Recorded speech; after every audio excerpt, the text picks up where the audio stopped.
Hello friends, welcome to my channel study for you. So guys, जैसा कि आज जो आपका एयरफोर्स XY का जो है 12 जुलाई का प्रथम पाली का एग्ज़ाम हो गया दोस्तों, जिसका जो है मैं आपको बिल्कुल 100% एक्यूरेट आंसर के साथ जो है इस वीडियो में बताऊंगा। तो देख लेते हैं कि किस प्रकार के जो है आज आपके 12 जुलाई के प्रथम पाली के एग्ज़ाम में जो प्रश्न पूछे गए हैं। उससे पहले एक बात और दोस्तों कि जिन्होंने भी अगर चैनल को सब्सक्राइब नहीं किया है तो एयरफोर्स से रिलेटेड पल पल की अपडेट के लिए जो है चैनल को सब्सक्राइब ज़रूर कर दीजिएगा।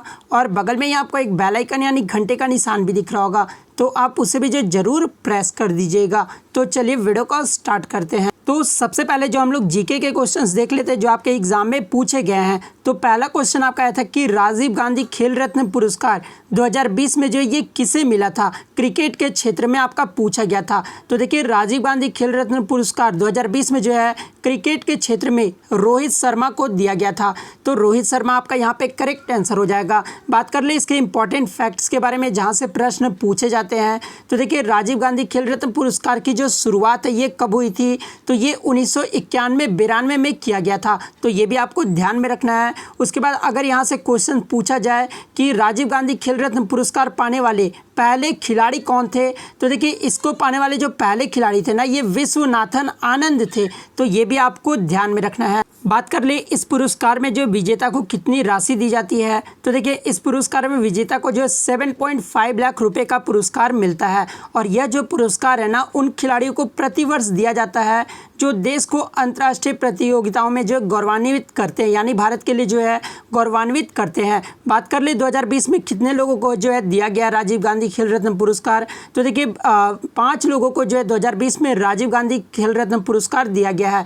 आज आपका जो है क्रिकेट के क्षेत्र में पूछा गया था तो रोहित शर्मा आपका करेक्ट हो जाएगा। अगर पैरा एथलीट में पूछा जाए कि पैरा एथलीट में किसे दिया गया था, तो ये मरियप्पन टी को दिया गया था। टेबल टेनिस में अगर पूछा जाए तो ये मनिका बत्रा को दिया गया था। कुश्ती में अगर पूछा जाए तो ये विनेश फोगाट को दिया गया था। और हॉकी के क्षेत्र में अगर पूछा जाए तो ये रानी रामपाल को दिया गया था। तो ये भी आपको ध्यान में रखना है। नेक्स्ट आपका यहाँ पर आया था कि वर्तमान में राज्यसभा के उपसभापति यानी डिप्यूटी चेयरमैन कौन है। तो देखिए, वर्तमान में जो राज्यसभा के उपसभापति है ना, ये हरिवंश नारायण सिंह हैं। तो हरिवंश नारायण सिंह आपका यहाँ पे करेक्ट हो जाएगा। बात कर ले राज्यसभा के पहले सभापति अगर पूछा जाए, तो देखिए राज्यसभा के जो प्रथम सभापति थे ना, ये SB कृष्णमूर्ति रॉय थे। तो ये भी आपको ध्यान में रखना है। और अगर एग्जाम में पूछा जाए कि वर्तमान में राज्यसभा के सभापति कौन है, तो देखिए राज्यसभा के जो सभापति होते हैं ना, वो भारत के उपराष्ट्रपति होते हैं। और वर्तमान में भारत के उपराष्ट्रपति कौन है, तो ये वेंकैया नायडू हैं। तो वेंकैया नायडू अगर सभापति पूछा जाए तो फिर आपका करेक्ट आंसर हो जाएगा।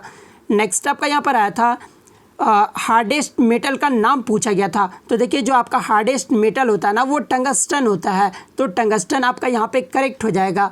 नेक्स्ट आपका यहाँ पर आया था कि लाल ग्रह यानी रेड प्लैनेट के नाम से जो किसे जाना जाता है, यानी किसे कहा जाता है।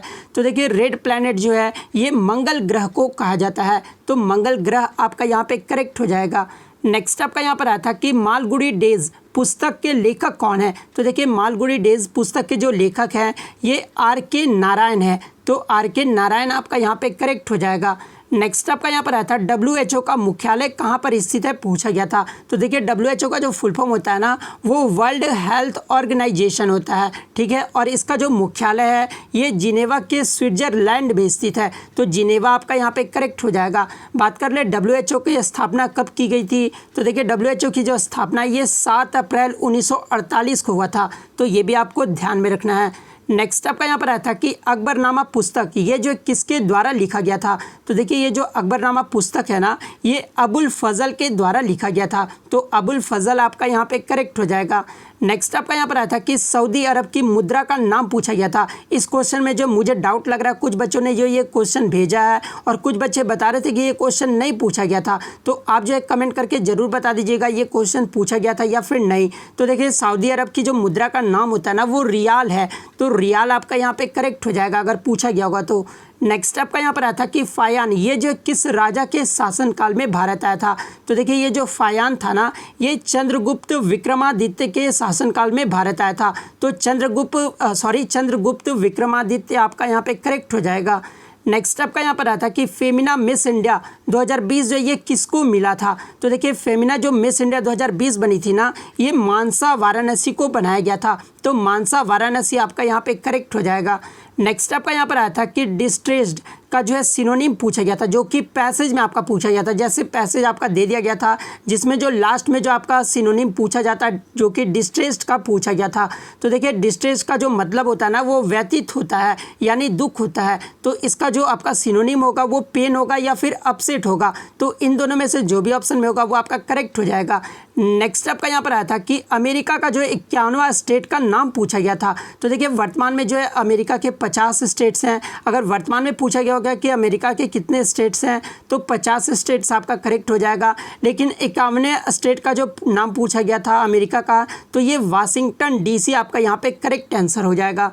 नेक्स्ट आपका यहाँ पर आया था कि एडमायर का जो एंटोनिम पूछा गया था। तो देखिए एडमायर का जो मतलब होता है वो प्रशंसा होता है, ठीक है। और इसका जो एंटोनिम होगा ना वो एबोर होगा, एबोमिनेट होगा और डिस्पाइज होगा, जिसका मतलब क्या होता है तो घृणा होता है। तो एंटोनिम का मतलब क्या होता है कि आपका ऑपोजिट वर्ड चुनना होता है। तो इन तीनों में से जो भी ऑप्शन में होगा वो आपका करेक्ट हो जाएगा। और यदि आगे के शिफ्ट में अगर आपसे सिनोनिम पूछा जाए एडमायर का, तो प्रेज आपका जो है करेक्ट आंसर हो जाएगा। नेक्स्ट आपका एक क्वेश्चन आया था एक्टिव टू पैसिव वॉइस में चेंज करना था। The people will make him king, तो इसका जो करेक्ट आंसर होगा ना एक्टिव टू पैसिव में he will be made king by the people, ये जो आपका यहाँ पे करेक्ट हो जाएगा। नेक्स्ट आपका एक क्वेश्चन आया था सिनोनिम पूछा गया था हिंड्रेड का। तो हिंड्रेड का जो मतलब होता है वो अवरुद्ध होता है और इसका जो सिनोनिम होगा वो हैम्पर या फिर रिटार्ड होगा। तो इन दोनों में से जो भी ऑप्शन में दिया होगा वो आपका करेक्ट हो जाएगा यहाँ पर।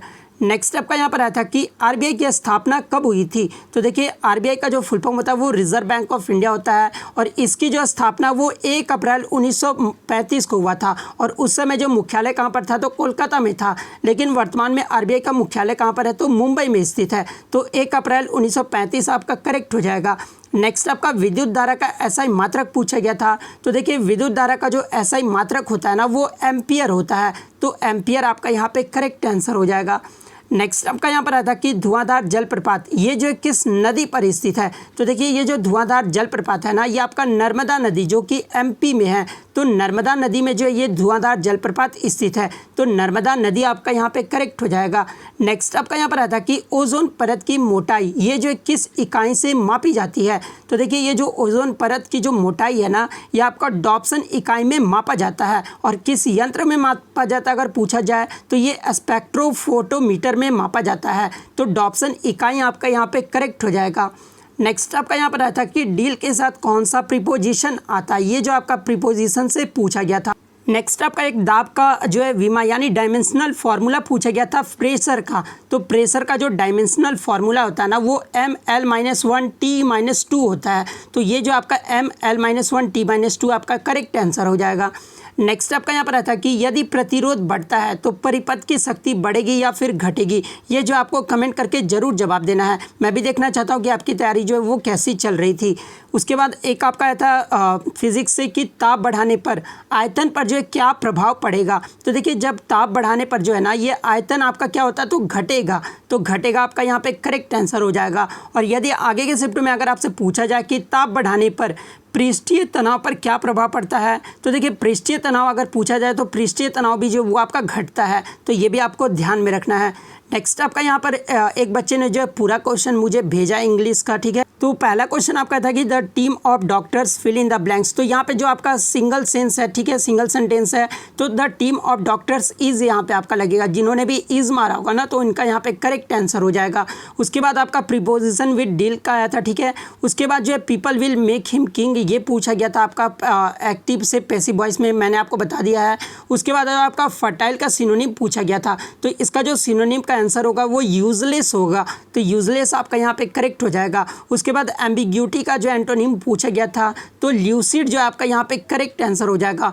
एक आपका फिल इन द ब्लैंक्स आया था कि fill in the blanks money has been will sent soon. तो इसका द लिटिल आपका यहाँ पे करेक्ट हो जाएगा। उसके बाद जो आपको ल्यूसिड का सिनोनिम पूछा गया था, लैटेंट का एंटोनिम पूछा गया था। उसके बाद जो नाउन ऑफ मूव का पूछा गया था। तो देखिए मूव का जो नाउन होगा वो मूवमेंट होगा, तो मूवमेंट आपका यहाँ पे करेक्ट हो जाएगा। उसके बाद जो आइटम से आपका एक क्वेश्चन पूछा गया था क्रोकोडाइल टीयर्स का। तो जो बच्चे अगर एग्जाम दे के आए तो आप कमेंट करके जरूर बताइएगा कि ऑप्शन में आपका क्या दिया हुआ था। उसके बाद जो lover of Mankind one word substitution से आपका पूछा गया था। तो देखिए लवर ऑफ मैनकाइंड का जो वन वर्ड सब्सटीट्यूशन होगा ना वो फिलैंथ्रोपिस्ट होगा, तो फिलैंथ्रोपिस्ट आपका यहाँ पे करेक्ट हो जाएगा। उसके बाद ल्यूटेंट का जो है स्पेल्ट आपका वर्ड सही करना था। तो देखिए ल्यूटेंट का जो स्पेलिंग होगा वो LIEUTENANT होगा, तो ये जो आपका यहाँ पे करेक्ट आंसर हो जाएगा। उसके बाद आपका था the child fill in the blanks for last 1 hour. तो देखिए द चाइल्ड हैज़ बीन अगर आपका ऑप्शन में होगा ना तो has been crying for last 1 hour, has been crying आपका यहाँ पे करेक्ट आंसर हो जाएगा। उसके बाद जो डिस्ट्रेस्ड का सिनोनिम पूछा गया था आपका पैसेज में। तो ये सारे क्वेश्चन जो है बच्चों के द्वारा मिले हैं जो कि 100% रियल और जेन्युइन है। तो अगर वीडियो अच्छी लगी हो तो वीडियो को जो है लाइक ज़रूर कर दीजिएगा, और इसी तरह ऑनलाइन एग्जाम का 100% एक्यूरेट क्वेश्चन और आंसर पाने के लिए जो है चैनल को सब्सक्राइब जरूर कर दीजिएगा। तो मिलते हैं नेक्स्ट वीडियो में, तब तक thank you, all the best.